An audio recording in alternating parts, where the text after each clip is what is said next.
जंगशाही में अवां खे ख़बर ॾींदा आहियूं। महमद शफ़ीक जोखियो जी रिपोर्ट मुताबिक़ ठठे टाउन लगे शतो चंद वासी हमरा मुनवर उर्फ मुन्नू मला पंहिंजे एतराफ़ी वीडियो बयान में शिरकाईंदड़ इंकशाफ कंदे ॿुधायो आहे त मूंखे फ़कीर ॻोठ वासिन हरेको वॾेरो अब्दुल अज़ीज़ मक्सी, ग़ुलाम हुसैन मक्सी ऐं मास्तर इसाक मक्सी 3 लाख रुपया रिश्वत ॾेई शराब पीआरे मदोश करण खां पोइ फ़कीर ॻोठ वासिन नसरीन बेवा अली नवाज़ मक्सी खे क़तल करण जी बश कई, पर नशा लहण बैदि मूं बेवा नसरीन मक्सी वटि वञी खेसि क़तल करण बजाय सॼी हक़ीक़त खेसि ॿुधाए छॾी। मुनवर उर्फ मुन्नू मला वधीक चयो त पैसा वठी कंहिं बेवा खे क़तल करण जो सोचे मूं ख़ुदा जो ख़ौफ़ थियो ऐं मुंहिंजे ज़मीर पिणु मलामत कई। होॾां राब्तो करण ते नसरीन बेवा अली नवाज़ मक्सी पिणु साफ़िन सां ॻाल्हाईंदे इहो वाज़िह कयो त बराबर मुनवर उर्फ मुन्नू मला जो वीडियो बयान सरासर सदाकत ते मुबनी आहे, छाकाणि जो वॾेरो अब्दुल अज़ीज़ मक्सी, ग़ुलाम हुसैन मक्सी ऐं मास्तर इसाक मक्सी मुंहिंजे सराणे हिसे जी ॾिनल ज़रई ज़मीन 5 एकड़ 31 घंटा जेका मुंहिंजे मरहूम सोरे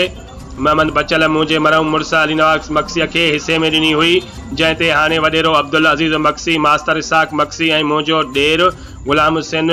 मूंखे क़तल कराए उन ज़रई ज़मीन ते कब्ज़ो कंदे विकिणणु चाहिनि पिया। नसरीन बेवा अली नवाज़ मक्सी साफ़ खे वधीक तफ़सील ॾींदे इहो पिणु ॼाणायो त वॾेरे अब्दुल अज़ीज़, मास्तर इसाक ऐं ग़ुलाम हुसैन मक्सी मूं ते केतिराई भेरा खूनी हमला कंदे न सिर्फ़ मूंखे पर मुंहिंजे मासूम फर्ज़नि ते पिणु खूनी हमिलो कंदसि संदसि आङुर कुहाड़ियूं हणी कचे खेसि रतोरत बणाए फ़रार थी विया हुआ, जंहिंजो फ़रियाद मूं न सिर्फ़ ठठे थाणे पर डिस्ट्रिक्ट एंड सीशन कोर्ट ठठो पिणु दाख़िल करायो आहे, पर अफ़सोस ठठे जी पुलिस पिणु जवाबदारनि खां लखें रुपया रिश्वत वठी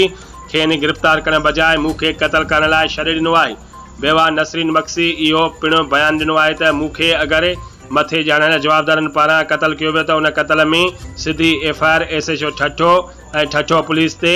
उन करे दाख़िल करणु घुरिजे, छाकाणि जो अॼु ताईं ठठो पुलिस न मूं ते बार बार कातिलाने हमले कंदड़ जवाबदार वॾेरो अब्दुल अज़ीज़, ग़ुलाम हुसैन ऐं मास्तर इसाक खे गिरफ़्तार करण तोड़े मूंखे तहफ़ुज़ ॾियण में मुकमल नाकाम रही आहे। जवाबदार धुर सां मिलियल आहे। आख़िर में नसरीन बेवा